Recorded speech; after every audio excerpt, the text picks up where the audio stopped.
We are the keepers of the flame, the sacred order. Let the ceremony begin.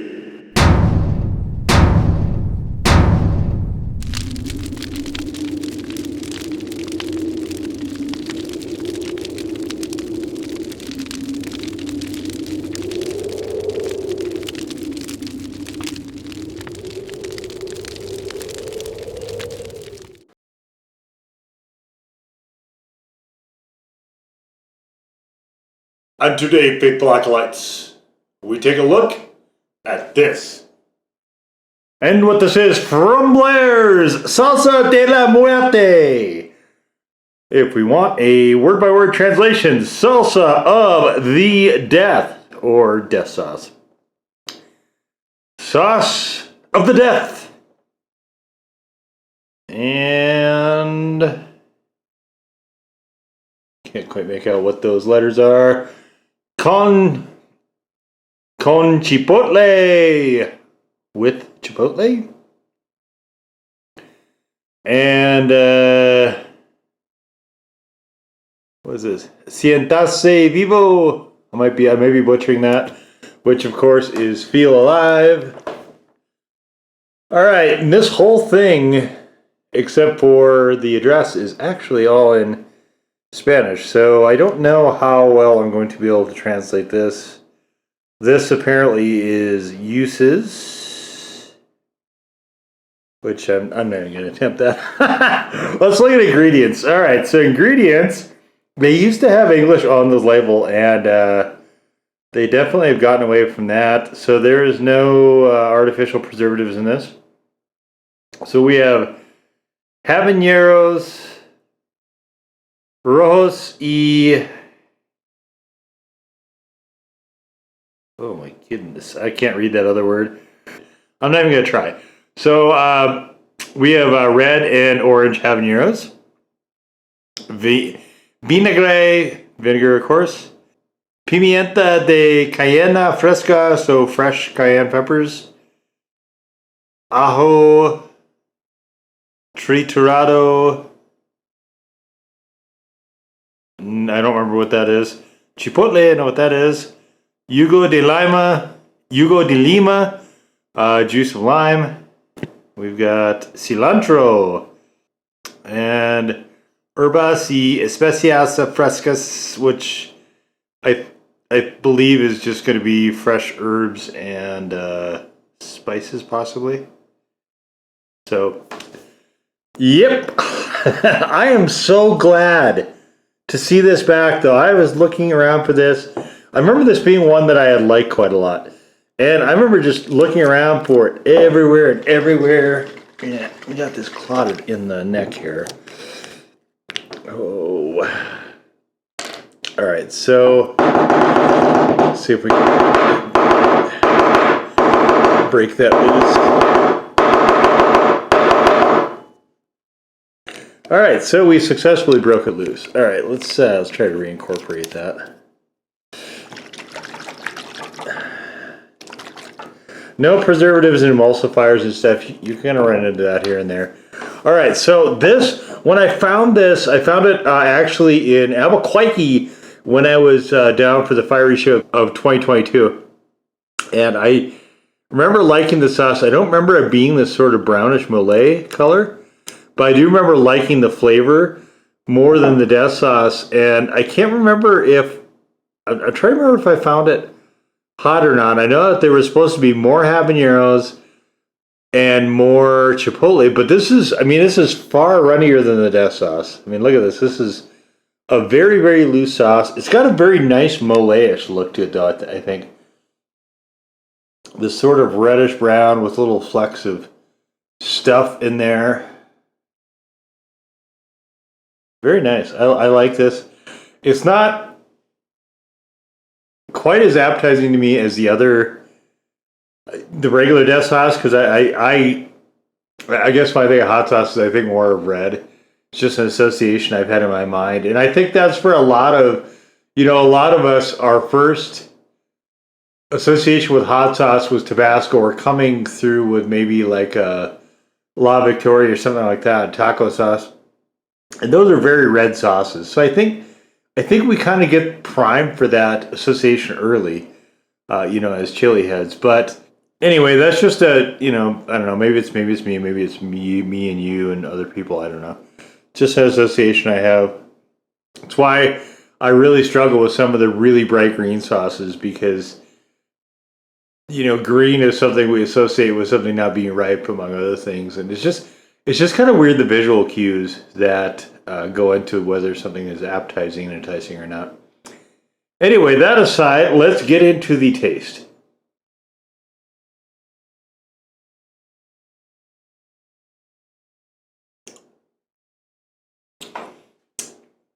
Kind of a little bit vinegary, a lot of vinegary, a little bit of cayenne backed with getting a touch of that chipotle in there. I'm not getting as much habanero as I remember this having though, which is interesting considering that is the first ingredient in there. It's very moderate. Coloration wise, I guess this is probably the chipotle that's really doing a lot of color here. Because a lot of those other peppers and ingredients are a lot more vibrant in terms of coloration. Definitely a different hues in this. We've got, that's what it is. After opening, store in the refrigerator.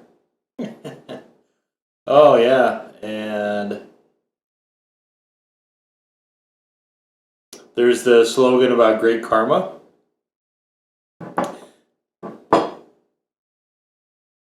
Made with great karma. And then there's also the agitate. So I'm so happy to see Blair's starting to get stuff out again. I know that weather event sort of intruded on that a little bit. That was a loss that I think we all felt just because Blair's has been such a strong and mighty name, in this hot sauce world we all know and love so much. So looking forward to some really exciting stuff. Hopefully he keeps the momentum going and starts knocking out more sauces. I'm there for it if he does, for sure. All right, so I've been using this, even though it's got the live component a little bit, I've been using this as basically an everyday sauce. I ran out of my other everyday sauce, and I think the ones I have on deck aren't, I don't know if they're going to be, I don't know where they're going to fit in, but like I said, I'm trying not to get too much going too crazy in my fridge door at the same time. So with this one, I went with, so this is just a plate of scrambled eggs with cheese and you can see quite a few jalapenos and bacon. Just some bacon that I mixed in there. So normally, you've seen this in other videos, hopefully. If not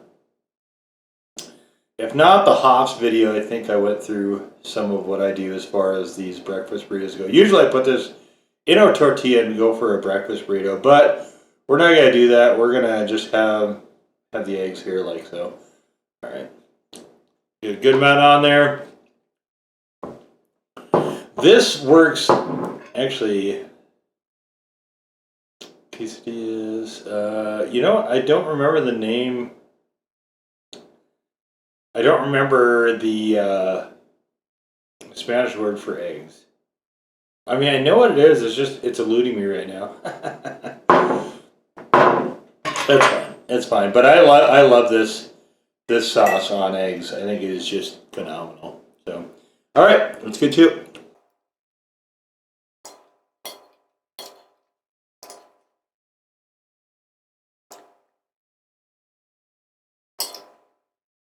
And I think it's the chipotle that really is the thing that works for me so well.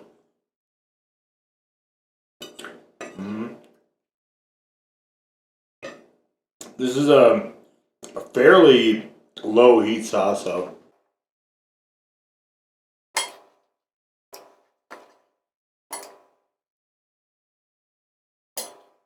I mean, certainly Blair's made a lot of stuff that is stupidly, absurdly, insanely hot.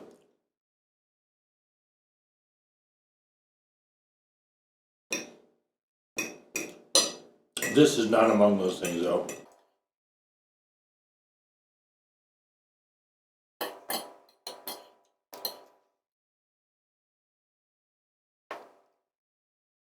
Really excellent.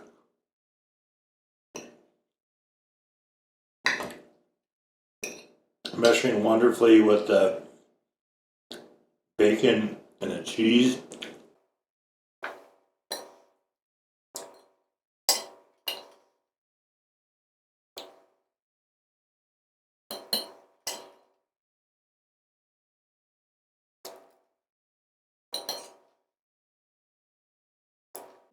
I don't really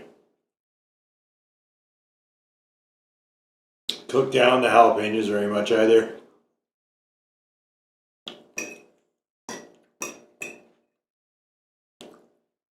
I prefer those have a little bit of body to them, a little bit of crunch. Especially in the context of a burrito, because eggs themselves do not have really a lot of texture to them.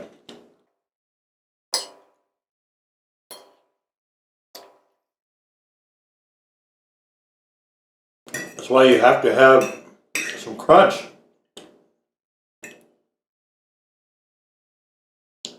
You know, when you're making an egg salad.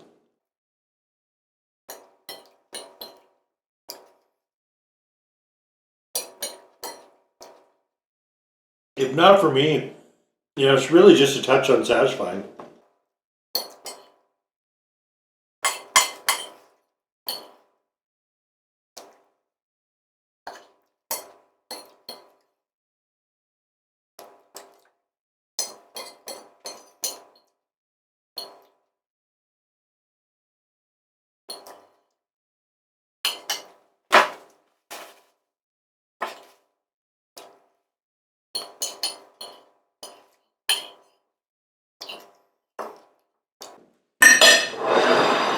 So this is kind of a bit of a warm, comforting sauce, but it doesn't really quite get all the way into that territory because it's a lot thinner. If it was thicker and it didn't have that much of a vinegar component, it'd be a lot closer to like a warm, comforting mole. It definitely is a bit bracing with the vinegar in there. This is a fascinating sauce to me. I really enjoy this quite a lot. You have the sort of Louisiana style aspect to it, plus you have the smokiness of the chipotle, and there's very low range heat right now, even after eating all that. I mean, it definitely works as a hot sauce, but it is a bit more on the astringent side than I normally like in an everyday sauce. But it's I'm happy with it. I am well pleased to have this as my everyday sauce. Of course, about a third of the way through the bottle now, so it's not gonna. So I don't know if it's gonna make it all the way to when I do one of the wing thing filmings. Probably not, but. This actually is not bad on wings. I have had it on wings. I've had it on chicken strips. It's a little too astringent for me, oddly enough, though, to put it on, despite it being aimed at that market, for me to be putting it on Mexican food. It's too vinegary for me to enjoy it a lot there. I mean, I have tried it there repeatedly. I think it's okay there. I like it elsewhere. So, but this is kind of crazy the way stuff works out. But this is an excellent sauce, and again, one of the masters of the industry, Blair Lazar. So, anyway, but there you have it, the Blair's Salsa de la Muerte hot sauce. Now go forth in peace to serve the flame.